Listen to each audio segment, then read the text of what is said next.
Do you overthink your health? Many people do. I know I have many, many times. People, they believe it takes a full lifestyle overhaul, like strict meal plans, intense workouts, or fitness program just to get results. And I don't know why we create this story that it's like, oh my gosh, it's got to be hard and complicated in order for it to work.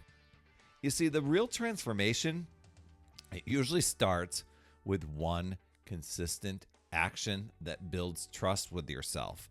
And I get it. Sometimes we think, well, that's just one small action. It's not going to do anything. It won't add up to anything. I want results. I want results now, right?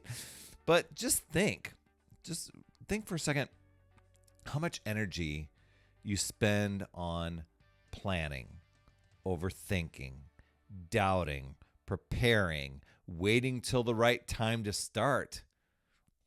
I mean, gosh, it kind of seems laughable, but we do get into those cycles. And when you spread your focus across way too many goals, nothing tends to stick. And I get it. We want all the pieces to fit together when it comes to doing a transformation. Let's say it's losing weight or just really toning up and getting in shape.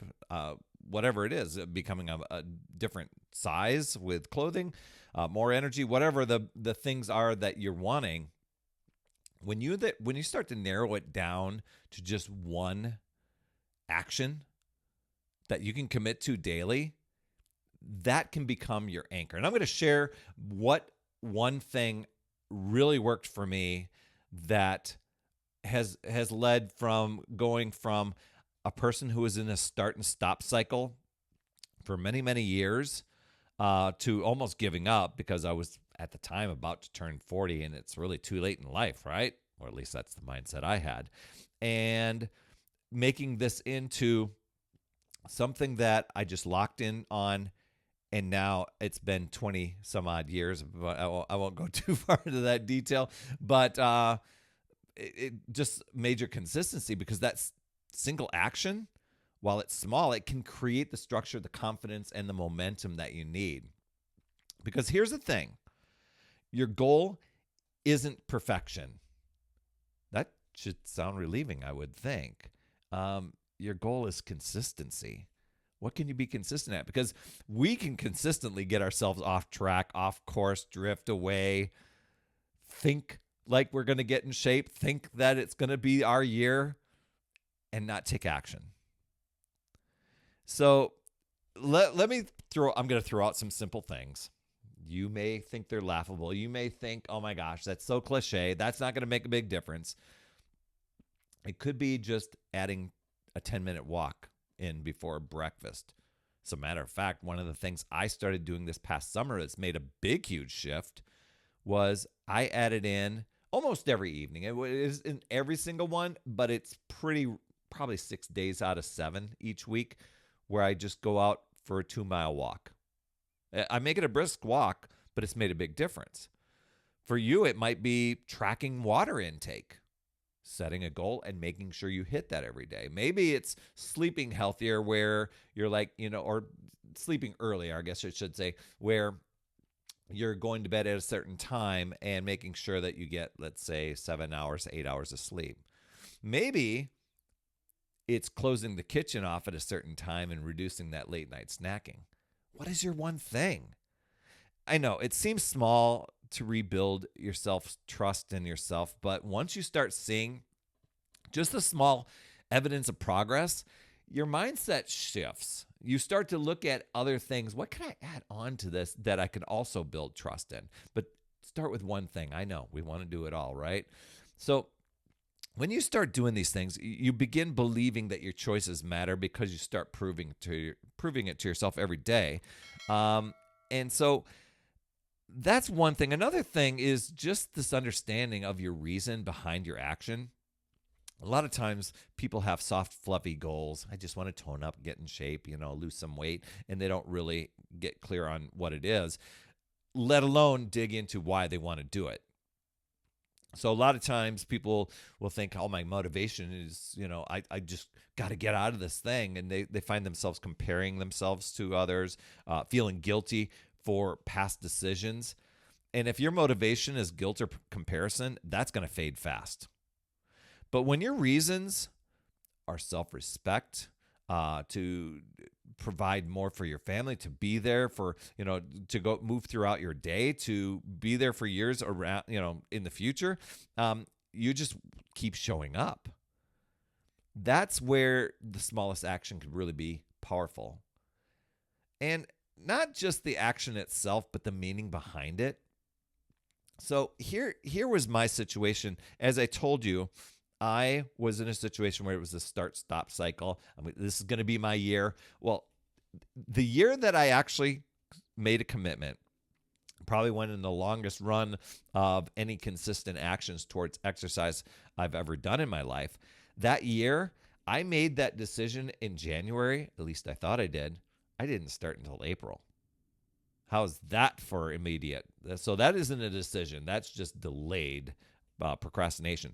But when I made the committed decision and started taking action that week, and I realized, oh my gosh, a holiday is coming up. Oh my gosh, I twisted my ankle walking down the stairs, rolled it on a dog bone that was on the stairway.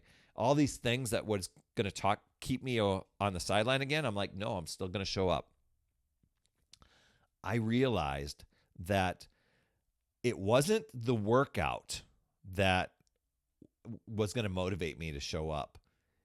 And while I wanted to lose the beer gut, what I realized was the action that I needed to do. And you might say, well, gosh, you probably had to dial in your food. You probably had to get your water right. No, it was start my workout. It wasn't like, oh, I had to crush my workout. I had to do more cardio. I had to get into strength training. It wasn't that. It was start my exercise. I was talking myself out of it every single day. I was promising that I would make up for it on the weekend. So I made starting my workout easier. I did two things here. One, I told myself I was not going to try and get motivated after a long day of work and an hour commute home. I wasn't going to sit down and try to get motivated and pumped and excited. Nope. I got rid of that time and I said, right when I get home, I'm going to start my workout. And that's what I did. And because there were workouts that I really didn't want to do and I was trying to talk myself out of it, and I said, I'm going to also make a no matter what contract with myself that says, no matter what, every single day you have to commit to at least 15 minutes of a workout. Now, come on. I'm out of shape, overweight. What's 15 minutes going to do? It's probably going to take me decades to get in shape. That was my thinking, but I realized all I needed to do was get started. And here's the thing. Once I got going on my workout and I was about ready to quit at the 15-minute mark, when I got to the 15-minute mark, I'm like, well, I might as well finish. I'm already going. And I would finish. And that was on repeat every single day. All I want to do is at least 15 minutes. My goal was to get more done, and I would. Ran 90 days straight. Got in really great shape. Then I just kept going. Now it's been 20 some odd years that from that date that I started doing that. And hey, if you're a person that's really, you're like, I identify with that story. I really want to do consistent action, Perry. I really want to change my energy, my confidence. I really want to change my health story.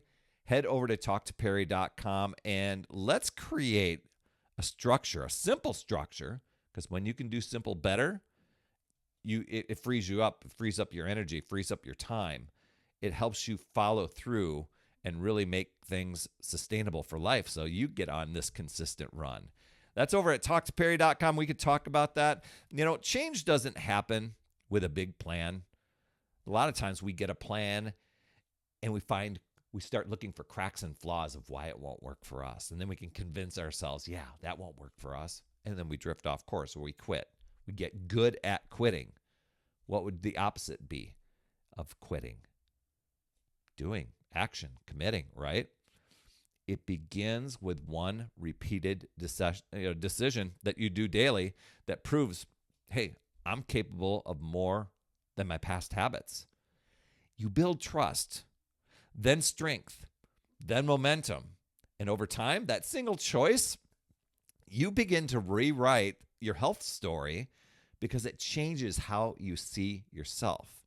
So just know you can choose to use your power, take control, use this simple strategy of taking one action as opposed to all the big perfection that we try to do. Or you can let the justifications, the rationalizations, the finding the cracks and flaws, you can let those control you and drain your power. It really boils down to deciding and committing to yourself and your goals and choosing to figure out new ways, looking at possibilities, learning and growing, and keep moving forward. You've got this, my friend. I'd love to hear your top takeaway from today. You could drop those down in the comments. I promise I will reply. I absolutely love reading those. You rock, my friend. And as always, remember, it's never too late. We'll see you next week. That's another Power Blast podcast in the books. Thanks so much for tuning in. And remember, when you are ready to recharge your battery, make sure you go to talktoperry.com. That's talktoperry.com. That's Perry. And I want to listen. I want to hear, what's going on. I want to help you in that 15-minute call to recharge your battery and reclaim your power so that you're off and running and creating massive momentum toward your dream. Also, every day, I am delivering more motivation, support, tips, and strategies inside my free community with amazing people like yourself. And we are conquering the mindset and the fitness. I do 52 weeks of free training in there. Plus, I coach and I mentor people, as well as give you access to tons of resources and guides. It's called my Upside Down Fitness community because we work on a lot of mindset stuff, the inside stuff. And we're a fun group of people striving to make healthier habits in this awesome chapter of life. So make sure you get in there. I promise you'll absolutely love it. Just head over to upsidedownfit.com and you can get into the group. And hey, you would be an awesome friend if you get over to iTunes or wherever you listen to your podcast and leave an honest rating and review for the Power Blast podcast. It helps awesome people like you find the show even faster, and that's who I'm looking for, awesome people like you. That's all I have for this week, my friend, and just to let you know, you absolutely rock. That's all I have for this week. I'll see you on the next Power Blast podcast, and always remember, it's never too late. We'll see you next week.